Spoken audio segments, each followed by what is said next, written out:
Hi, it's Dorothy Guinan with Scrapbooking Quebec, and today I'm here for the Scrapbook Nerd online shop.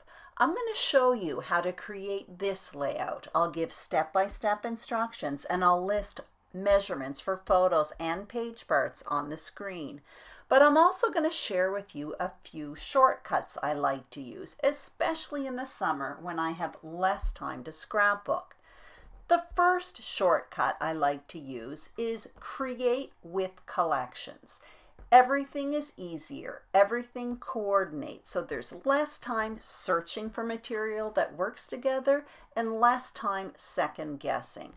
I'm using material from the Maggie Holmes All Heart collection by Crate Paper. I have paper, stickers, ephemera, letters, and I threw in some white and black cardstock as well as black thickers from my stash. And I'm going to list all of these products as well as a link to the Scrapbook Nerd online shop in the comments below. Now, I did some preparation in advance, including preparing this frame style foundation with 3 pieces of paper. Now you can see I gutted 2 of them, and for the time being, I'm going to keep that white paper separate. I also trimmed and backed my photos, and I'll list the measurements as I adhere them to the page. And I cut some circles with my die cutting Big Shot machine. Now I'm cutting 3 strips of pattern paper right now, 4 inches by 12 inches, just simply to show you a trick when I cut the circles. Now with those 3 strips of paper, I was able to cut enough circles to make this layout. Now what I'm going to do, my time saver, is I'm going to cut these 3 circles 3 at the same time. I'm going to put 3 pieces of paper in my machine at once. Now, you can do this with your die cutting machine when the dies are simple shapes. Like here I'm using circles. You can do it with squares, hearts, anything that's not really intricate. And you'll notice I make 3 really nice cuts. It's a huge time saver. I'm going to share with you another time saver. When you want to add contrast to paper, I want to add contrast to these circles, but getting out a sewing machine is too time consuming, as well as hand stitching. So all I'm going to do is doodle a black line around the edges of these circles. Now I'm simply doing this with a black pen, and you'll notice I'm moving my hand, not the paper. I move the paper once my hand has gone as far as it possibly can. Now, doodling around circles is a little tricky because it's hard to do it perfectly. Obviously, you're doing it by hand, but it's even a little bit messier when it's a circle. So I find if you go around it twice with your pen, it looks a lot nicer. It's a lot more forgiving. And where the lines cross over, I just add a few lines across, almost like 2 stitches or 2 staples.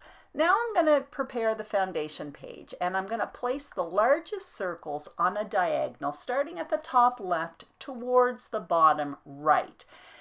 Then I'm going to place my photos, and once that's down, I'm going to start tucking in the small circles, keeping in mind I want to keep this diagonal line from the top left towards the bottom right. As you can see, some of the circles spill over the edges, and that's why I didn't want to adhere this white cardstock to the foundation page quite yet. Once I get everything in place, I'm going to adhere these circles down, and then you'll notice I simply put it in my trimmer and I trim off where the circles spill over from the white paper. I wished I had taken a photo with my phone at this point with the placement of the circles, but I didn't. So I do recommend you do that if you're following along, simply because it's easier when it's time to adhere these circles to the page. Like it or not, we lift them and we kind of forget exactly where they are. Anyway, I didn't do that, so I'm having to guess here, and I more or less succeed. But you'll notice that I do kind of move my circles around a little bit, especially when I'm about to place my photos again.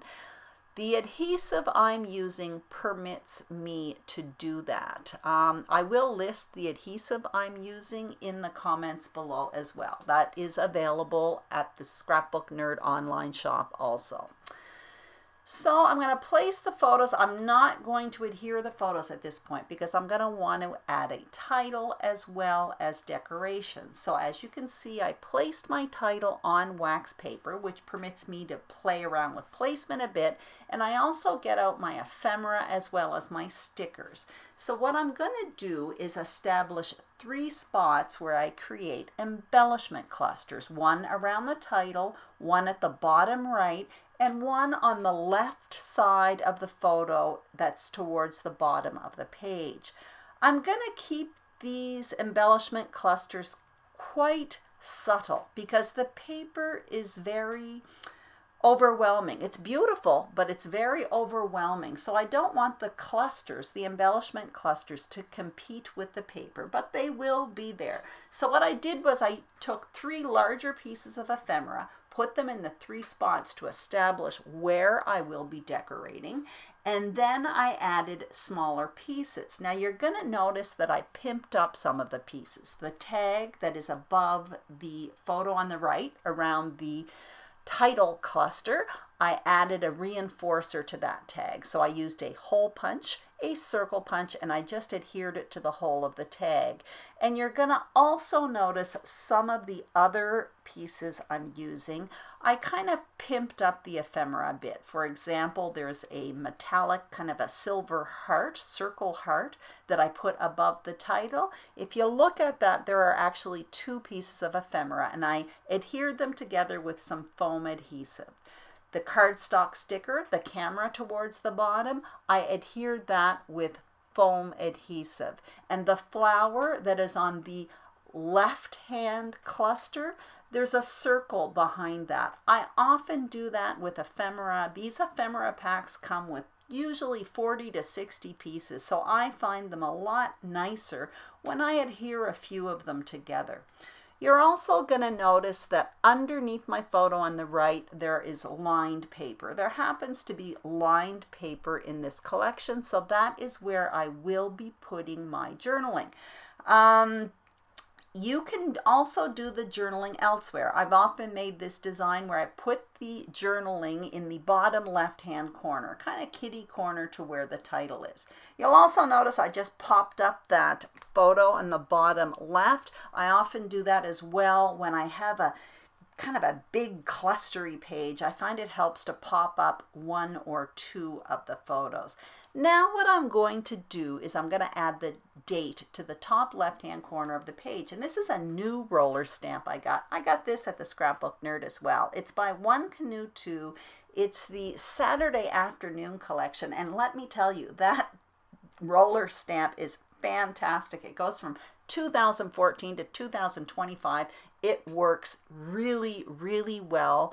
I love it, and it really was inexpensive. So you'll find that linked up in the information box below as well. So my page is done. All I did off camera was add my journaling. I doodled a line around the white edge of the layout, and I added a few staples with my tiny attacher to the top left and bottom right. I hope you enjoyed this video. If you did, be sure to give it a thumbs up. Don't forget to subscribe to the Scrapbook Nerd YouTube channel as well as my channel, Scrapbooking Quebec. And all of these products I used today are listed in the information box below, as well as a link to the Scrapbook Nerd online shop. It's a really great shop, friendly, fast delivery. Check them out. Have a great day and see you soon.